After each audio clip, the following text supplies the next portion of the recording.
script, and we got a lot of stuff done to our stage and also our viewing deck, so there's a lot of new things that the wolves have to get used to. And so we're working out some things like that. So we're going to start this show rehearsal in just a second.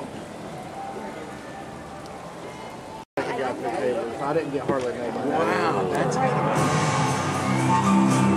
I thought he'd go under the radar and at least get about the third pick and then get neither one up. Catches.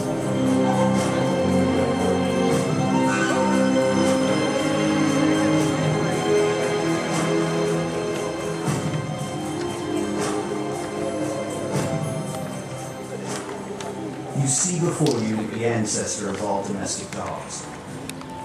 Once a prevalent species all over the world, the gray wolf is now endangered, due largely to misconception and habitat destruction. This majestic animal, along with another you will see today, are stewards of the earth. Their purpose provides a balance to the world that we live in. Together, there is more that we can do for all of these animals. By speaking to you about their habitats and clearing up those misconceptions, the SeaWorld Busch Gardens Conservation Fund proudly presents America's Forgotten Predators. Hi everyone, my name's Sarah. I'm one of the trainers here. And this is actually the other Sarah over there. And this is Lakota, one of our gray wolves here at Busch Gardens. Now, as you guys heard a moment ago, gray wolves are an endangered species. And one of the reasons for the decimation of the gray wolf is because of human misconception. That's right. Now they're often viewed as man killers, but you can see that that is just not the case. And even though they look pretty cute and cuddly, I would not want him in my home. They do not make very good pets at all. And one of the reasons for that is their bite pressure. They have a bite pressure of 1,500 pounds per square inch, and that is twice that of a German Shepherd. So just imagine what that could do to your furniture at home. Do some real damage. But they also have an excellent sense of smell. They can smell 100 times better than we can smell. And they can literally smell you coming a mile away. Their brains are also 30% larger than your domestic dog brain. And that makes them they can get in that much more trouble. And that's why here at Busch Gardens we are professional trainers. We actually work with these guys on a positive basis reinforcement only, which means we're not dominant over them and we're not submissive to them. They actually participate in whatever behaviors they want. It is their choice. And it takes several months to several years to build up a relationship like this on the other side of the fence first before we go on stage with them. That's right. It took me 6 months to build up my relationship with Lakota before I came out here. And that's because he's a wild animal, but Lakota is also very intelligent. He knows his left, okay, from his right.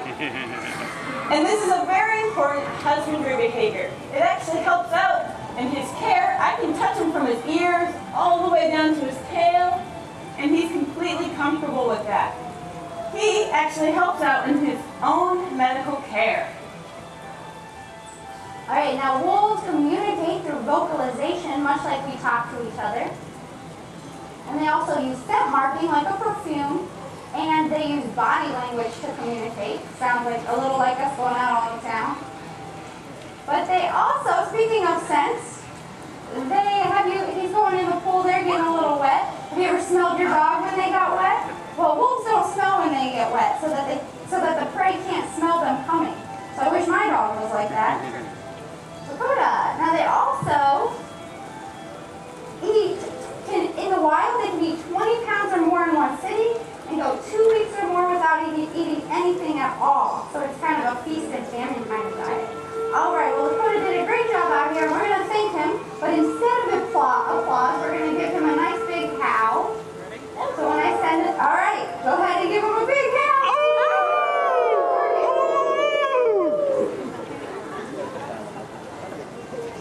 Alright, now he went in the back, great job everybody. But now we're going to get ready to meet our next predator with similar hunting skills, and that is our Harris hawk.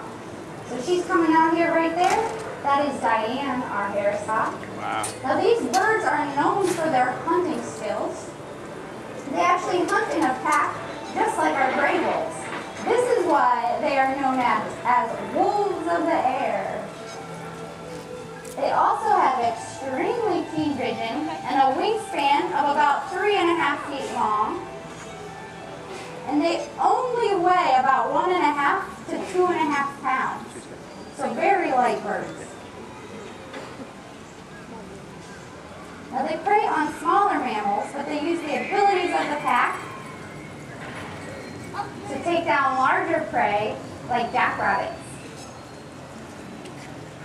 And did you know that the Harris hawk makes a hissing noise like a snake to sound the alarm? That's an interesting fact. They're also very social birds, often sometimes living in social groups of up to 5 birds.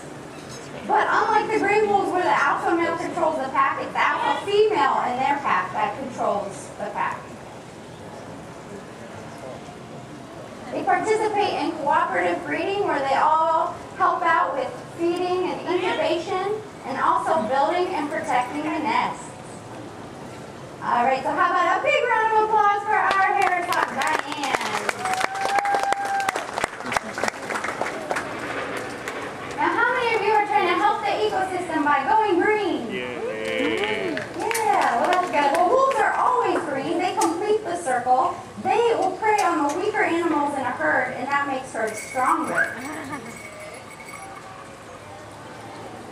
Well, now we're going to have our next wolf come out, and that is going to be Odin. He's going to make his way out here. And you're going to notice he's a little different. Odin, he's a lot lighter than you'd expect a gray wolf to be. And that is because he is a Arctic wolf, which is a subspecies of the gray wolf. Oh.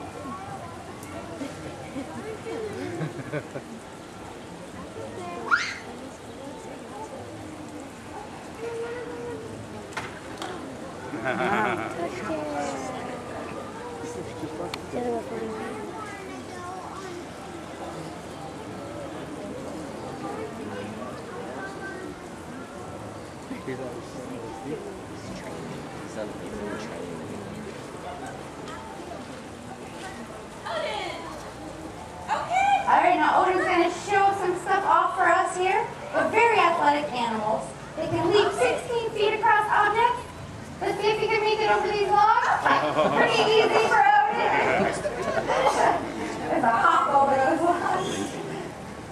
And you can see they can go up, over, and through just about anything in their path.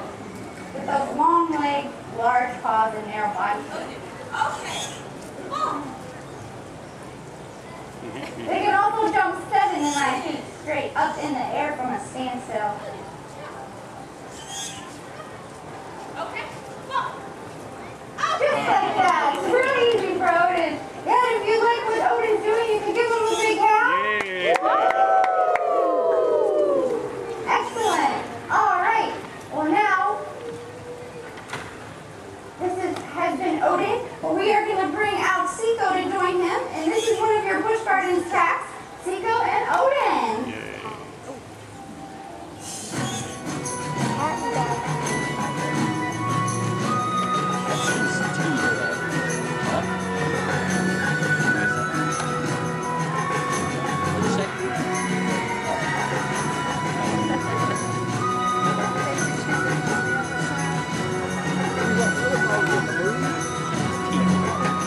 If you want to know how you can help wolves or any other at-risk species, you can help by protecting their habitat, the place they call home. Or you can donate to a non-profit organization just like the SeaWorld Busch Gardens Conservation Fund. Ladies and gentlemen, this has been our presentation of America's Forgotten Predators. We hope you enjoyed the show, and more importantly, we hope you enjoy the rest of your day here at Busch Gardens. Okay.